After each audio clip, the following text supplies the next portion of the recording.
혹시 우리 세상을 움직이는 보이지 않는 설계도가 있다는 생각 해보신 적 있으세요? 오늘은요, 우리 일상 거의 모든 곳에 숨어 있는 바로 그 강력한 힘의 정체를 함께 파헤쳐 보겠습니다. 우리가 정말 당연하게 누리는 이 편리함과 질서 있잖아요. 그 바탕에는 사실 눈에 보이지 않는 거대한 약속들이 깔려 있거든요. 전 세계가 함께 만든 규칙 덕분이죠. 자, 한번 상상해 보세요. 만약 이 세상 전체가 보이지는 않지만 모두가 동의한 어떤 거대한 약속 하나로 착착 움직이고 있다면 어떨 것 같으세요? 놀랍게도 그게 그냥 상상이 아니라는 겁니다. 현실이에요. 그리고 지금부터 그 어마어마한 시스템이 대체 어떻게 탄생했는지 그 이야기를 시작해 볼까 합니다. 바로 그 보이지 않는 설계도의 중심에 ISO 국제표준화 기구가 있습니다. 우리가 쓰는 물건의 작은 나사 하나부터 거대한 기업의 경영 방식까지 거의 모든 분야의 국제적인 기준을 만드는 곳이라고 생각하시면 돼요. 아니, 그럼 이런 국제표준이 없었을 땐 세상이 어땠을까요? 시간을 한번 쭉 거슬러 올라가 보면요. 그야말로 혼란 그 자체였습니다. 산업혁명으로 공장들은 쉴 새 없이 물건을 쏟아냈고 전 세계는 그 어느 때보다 가까워졌죠. 근데 문제가 있었어요. 모두가 다른 언어를 쓰는 것처럼 공통된 규칙이 없었던 거예요.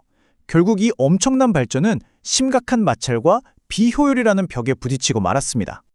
자, 이 그림을 보시면 당시 세계가 어떤 갈림길에 서 있었는지 딱 감이 오실 거예요. 왼쪽처럼 각자 자기 방식만 고집하면서 혼란 속에 머물 것인가? 아니면 오른쪽처럼 하나의 약속 아래 명확성과 효율성을 찾을 것인가? 인류는 당연히 후자를 택했고 그 결과는 정말 엄청났습니다. 바로 이 혼돈을 끝내기 위한 해답으로 ISO가 역사의 무대에 등장하게 됩니다. ISO가 그냥 하루아침에 뚝딱 만들어진 건 아니에요. 그 뿌리는 1906년 전기기술 표준을 다루던 IEC에서 시작됐고요. 1926년에는 기계공학 같은 다른 분야를 위한 ISA라는 기구가 또 생겼죠. 하지만 2차 세계대전이라는 거대한 폭풍이 ISA의 활동을 멈추게 했고 마침내 1947년 이 모든 경험을 바탕으로 지금의 ISO가 스위스 제네바에서 탄생하게 된 겁니다. 당시 세상은 왜 그렇게 새로운 국제표준을 간절히 원했을까요? 자, 첫째, 전쟁으로 무너진 경제를 다시 일으키려면 불필요한 무역 장벽부터 없애야 했고요. 둘째, 전쟁 때문에 멈춰버렸던 표준화 논의를 다시 체계적으로 이어가야 했습니다. 그리고 마지막으로 쏟아져 나오는 공산품들의 품질과 호환성을 보장할 명확한 기준이 정말 시급했죠. 이 세 가지 절실한 요구가 바로 ISO를 탄생시킨 겁니다. 그리고 여기서 진짜 재미있는 사실 하나 알려드릴게요. 보통 ISO가 International Organization for Standardization의 약자라고 생각하기 쉽잖아요. 근데 사실 그게 아닙니다. 나라마다 약어가 달라지는 걸 막기 위해서 평등함을 뜻하는 그리스어 이소스에서 이름을 따왔다고 해요. 모두에게 평등한 기준을 제공한다는 그 사명과 정말 완벽하게 맞아떨어지지 않나요? 하지만 ISO의 이야기는 단순히 제품 규격에서 끝나지 않습니다. 시대가 변하면서 ISO는 눈에 보이는 물건을 넘어서 보이지 않는 시스템을 표준화하기 시작했거든요. ISO의 진화는 이 타임라인에 정말 잘 나타나 있어요.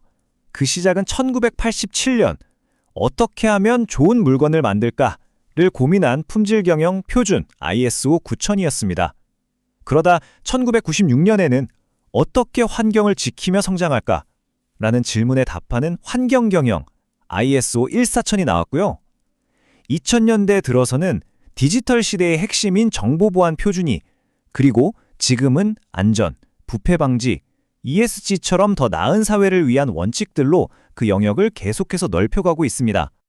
그러니까 여기서 ISO의 정말 놀라운 변화를 볼 수 있는 거죠. 처음엔 단순히 무역을 편하게 하자는 거였는데 이제는 전 세계 모든 조직을 더 지속 가능하고 책임감 있는 미래로 이끄는 일종의 안내자 역할로 스스로 진화한 겁니다. 자, 그렇다면 이 모든 걸 가능하게 한 ISO의 진짜 힘은 대체 어디서 나오는 걸까요? 그 비밀은 아주 독특한 철학에 숨어 있습니다. 바로 이 문장이 ISO의 핵심을 정확히 꿰뚫고 있어요.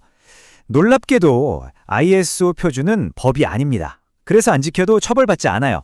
바로 그 자발성, 이게 바로 ISO의 가장 큰 힘의 원천이라는 겁니다.